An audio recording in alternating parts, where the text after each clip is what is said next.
10월 28일 살아계신 하나님의 말씀 스가랴 13장 8절부터 9절 말씀으로 나는 누구인가? 라는 제 말씀 드립니다. 하나님, 삶의 의미를 깨닫게 해주시옵소서. 일말의 사고를 가지고 있는 이라면 인생을 살아가면서 한 번쯤은 의문을 느끼고 깊은 상념에 사로잡혀서 혼란스러운 경험을 했었으리라 생각되는 한 가지가 있습니다. 그것이 뭐냐면 시작도 끝도 없는 의문, 그리고 그에 대한 답일 테지만 인생이란 또는 삶이란 무엇이냐는 겁니다.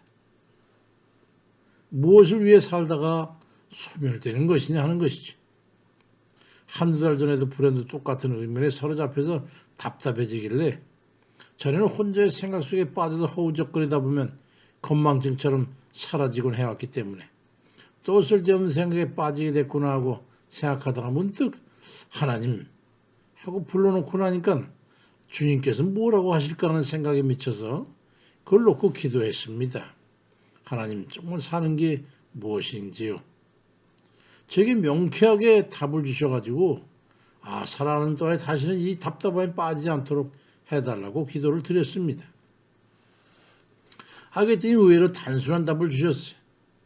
범사에 감사하는 거, 그게 인생이다는 거. 그거 참 안 맞는 것 같은 소리도 하고 밑도 끝도 없는 그런 말씀하셔야지 불은 듯 그 불이 켜진 것 같은 느낌과 함께 아주 단순 명료해져 가지고 기쁘고 평안함을 느꼈었습니다.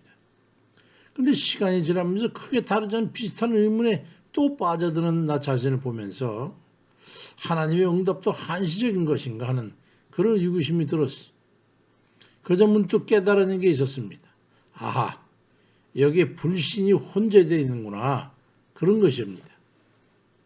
믿음으로 하지 않으면 혼미해서 어긋나기도 하는 그 답을 가지고 있다가 온전히 주를 의지하는 믿음으로 대할 때 표적을 마치는 우문현답이 되기도 하고 현문우답이 되기도 한다는 것을 깨닫게 됐습니다.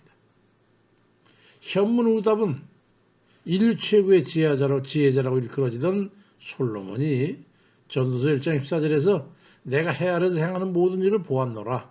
보라, 모두 다 헛되어 바람을 잡으려는 것이로다 라고 해답을 했습니다. 인생이 그런 거다 이 말. 인생에는 허무한 것이고 헛된 것이라는 답을 한 거예요.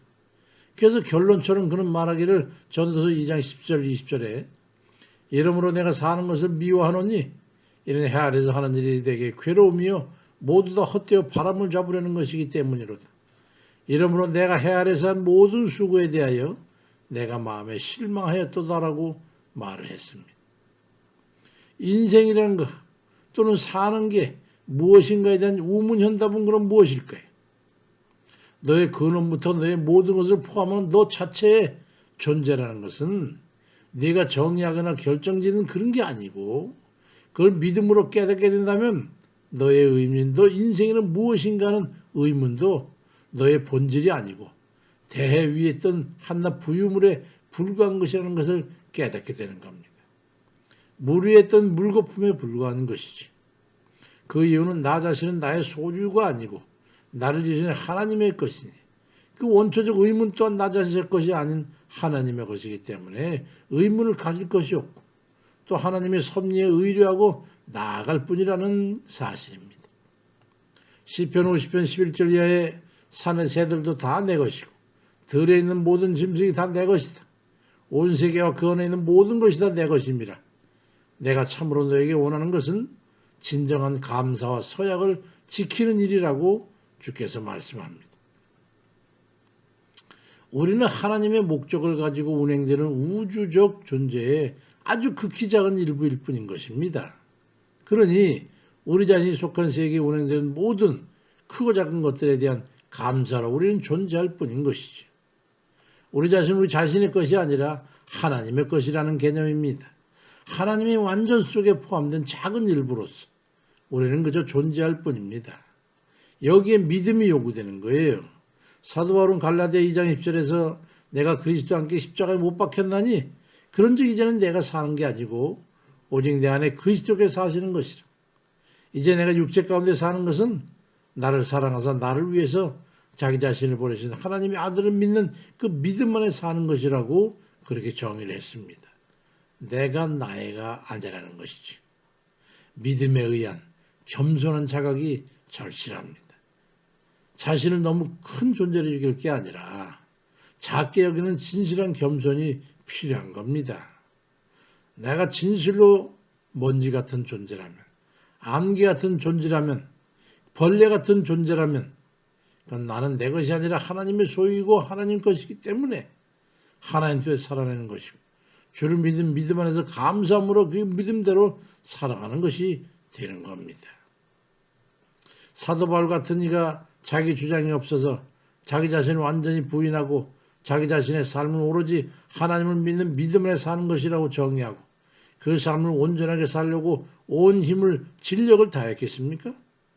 아직도 내 자아가 살아서 믿음 외에 다른 것에 의해 좌우되면서 그에 따른 아하 나는 무엇인가는 이런 허무 속의 의문을 갖게 되는 거예요. 그러니 알 수가 없죠. 그 의문은 영원히 의문으로 남게 되는 겁니다. 아, 인생이란 무엇인가라는 그 의문은 누구의 의문인 것입니까 도대체? 믿음 안에 살아가는 나의 의문입니까? 덧없이 살다가 의미 없이 사라질 허무한 존재로서의 의문입니까? 우리는 후자가 돼서는 안 되는 거예요. 우리는 예수 그리스도의 생명을 값으로 주고 산 이들이니 주의 것이 아니겠습니까? 그걸 믿음으로 안다면 인생 또는 삶이 무엇인가는 의문 같은 것에 대한 해답이 이미 주어진 거예요. 흙으로 돌아갈 허무한 인생이 고귀하고 천하보다 더 귀한 영생의 존재가 되는 것입니다. 그것이 믿어지고 확신하는데 허무가 웬 말입니까? 스가랴 13장 9절에 여호와가 말하노라. 그들이 내 이름을 부르리니 내가 들을 것이며 나는 말하기를 이는 내 백성이라 할 것이요 그들은 말하기를 여호와는 내 하나님이시라 하리라 말씀합니다. 거기에 허무가 있겠습니까? 우리가 세상 것일 때는 허무하고 의미 없는 무가칭한 것이겠지만은 하나님의 은혜로 하나님의 아들의 생명을 값으로 주고 산 하나님의 것일 때는 영생을 살게 되는 천하보다 귀한 존재가 되는 겁니다. 나는 지금 누구의 것인가? 그걸 생각해서 우리가 주의 것이면 주 뜻대로 반드시 영생을 누리는 그런 복된 그런 이들 다 되시길 주의 이름으로 축원드립니다. 아멘입니다.